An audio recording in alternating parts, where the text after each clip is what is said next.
তিন শ্রেণীর ব্যক্তির বিরুদ্ধে আল্লাহ বলেন আমি নিজেই কিয়ামতের দিন মামলা দায়ের করব।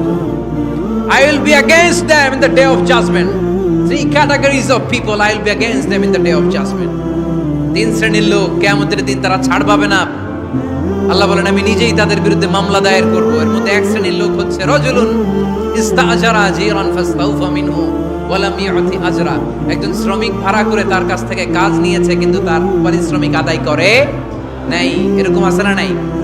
দাপট দেখায় ইউনিভার্সিটির ক্যান্টিন গুলোতে।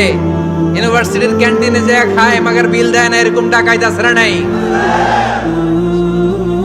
চায়ের দোকানে চা খায় পরে দিমু বিল দেয় না, আছে না নাই? দোকানে যে পণ্য কিনে বিল দেয় না, পরে দিমু, আছে না নাই?